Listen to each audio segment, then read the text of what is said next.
Hello friends, welcome back to my channel. कैसे हैं आप सब? उम्मीद करती हूँ बहुत बहुत अच्छे से होंगे। तो फ्रेंड्स, आज मैं आपके साथ बेसिक सी कुछ ऐसी बातें शेयर करूँगी जिनकी मदद से आप अपने गार्डन में ढेरों फूल पा सकते हैं और अपने प्लांट को हेल्दी भी रख सकते हैं। तो फ्रेंड्स, प्लांट को ना ही तो ज़्यादा पानी की ज़रूरत होती है और ना ही ज़्यादा फर्टिलाइज़र की ज़रूरत होती है। ज़रूरत होती है तो सिर्फ थोड़ी सी केयर की, ध्यान रखने की, जो कि प्लांट हमसे चाहते हैं और रिटर्न में प्लांट हमें अच्छी फूल देते हैं। तो फ्रेंड्स, प्लांट की केयर करने के लिए थोड़ा सा अगर समय हम प्लांट के साथ स्पेंड करें तो हम प्लांट में जो प्रॉब्लम क्रिएट होती है वो क्रिएट होते के साथ ही हमें नज़र आने लगती है, हम देख पाते हैं और हैंड टू हैंड हम उसे उसका सॉल्यूशन भी निकाल पाते हैं। तो फ्रेंड्स, सबसे पहली बात जो है वो जो हमें ध्यान रखनी है वो है प्लांट की मिट्टी की गुड़ाई करना।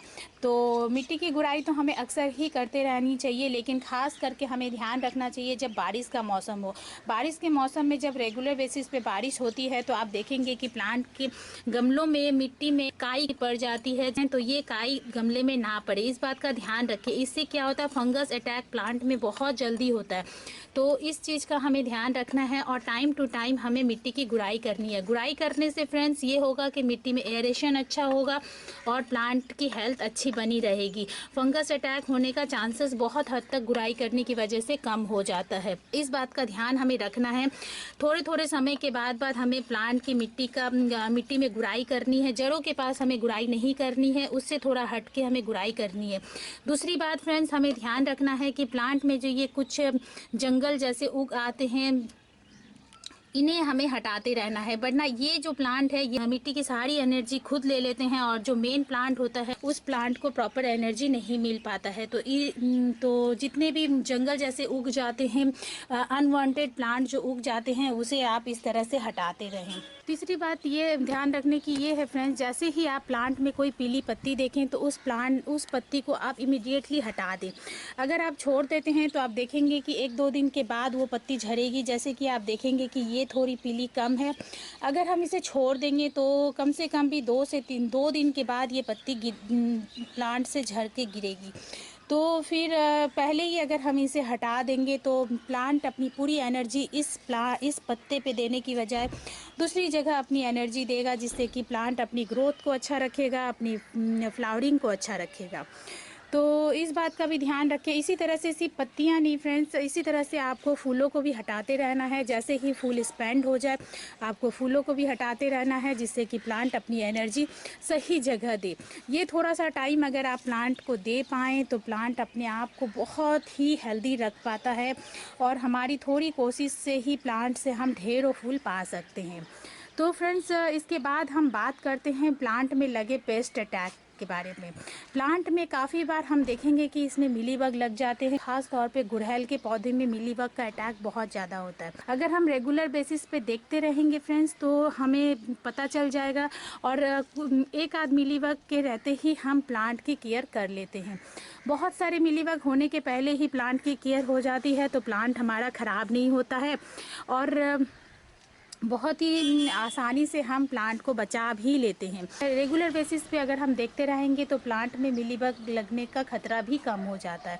और मिलीबग लगे नहीं, इसके लिए हमें नियमित नीम ऑयल का स्प्रे तो करना ही है और साथ ही साथ अगर कभी आपको इसके बावजूद भी मिलीबग दिख जाए तो आप इसे हाथ से भी हटा सकते हैं। तो इस तरह से रेगुलरली अगर हम प्लांट में चेक करते रहेंगे तो हम पेस्ट अटैक से भी अपने प्लांट को बचा सकेंगे। इसके बाद बात करते हैं फ्रेंड्स प्लांट की प्रूनिंग की। तो मैं अब ज़्यादातर प्लांट की प्रूनिंग करती रहती हूँ। जैसे आप देखिए यहाँ पे ज़्यादा ब्रांचेस पाने के लिए हमें प्लांट की प्रूनिंग करते रहनी चाहिए। ज़्यादा ब्रांचेस होंगे तभी हम अपने पौधे से ज़्यादा फूल पा सकेंगे। तो फ्रेंड्स, ज़्यादा फूल पाने के लिए तो ब्रांचेस को कट करना ही है और साथ ही साथ जब हम देखेंगे कि किसी स्टेम में फ्लावरिंग अब नहीं हो रही है तो इमीडिएटली हम उस स्टेम को कट कर देंगे। जैसे कि मैं एक एग्जांपल आपको समझाऊं कि यहाँ जैसे काफ़ी बर्ड्स बने हुए हैं, जब ये बर्ड्स बन के पूरे कंप्लीट हो जाएंगे, फूल खिल के ख़त्म हो जाएगा, तो इमीडिएटली अगर हम इसे थोड़ी सी हल्की प्रूनिंग कर दें तो यहाँ से दूसरी ब्रांचेस निकल आएगी, ढेर 1-2-3 ब्रांचेस यहाँ से निकल आएगी और ये प्लांट और थोड़ा बुशी हो जाएगा। और अगर फ्लावर खिलने के बाद भी अगर इसे हम कुछ इसी तरह से छोड़ दें तो इसमें ब्रांचेस आने में भी लेट लगेंगे और काफ़ी लॉन्ग प्रोसेस में ही फिर इस ब्रांच में दोबारा फ्लावरिंग होगी। तो जल्दी फ्लावरिंग के लिए हमें ब्रांच को कट कर देना है, जिससे कि उसे तुरंत नए ब्रांच निकल आए। और फ्रेंड्स, ज़्यादा पानी से प्लांट हमारा अक्सर ख़राब हो जाता है। ख़ास तौर पे हमें इसी बात का ध्यान रखना होता है कि हमें पानी तब ही देना है प्लांट में जब प्लांट में पानी की ज़रूरत हो। बगैर ज़रूरत के हम प्लांट में अगर पानी देंगे तो हमारा प्लांट पूरी तरह से ख़राब हो जाता है, और जिस तरह से हम रखना चाहते हैं उस तरह से हमारा प्लांट नहीं रह पाता। तो फ्रेंड्स, यही सब कुछ बातें हैं जिनका अगर हम ध्यान रखें, अपनी थोड़ी सी कोशिश से अपने प्लांट की थोड़ी सी केयर करें, तो हम अपने प्लांट से ढेरों फूल पा सकते हैं। छोटी छोटी बातें हैं जिनका ध्यान रखेंगे तो अपने गार्डन को भी खूबसूरत बना सकेंगे, गार्डन में ढेरों फूल पा सकेंगे, और सारे ही प्लांट को हम हेल्दी भी रख सकेंगे। तो फ्रेंड्स, आज की जानकारी बस इतनी ही। उम्मीद करती हूँ आपको पसंद आई होगी। पसंद आए तो प्लीज़ फ्रेंड इसे लाइक कर दीजिए, और अगर आप मेरे चैनल को आज पहली बार देख रहे हैं तो मेरे चैनल को सब्सक्राइब भी कर दीजिए।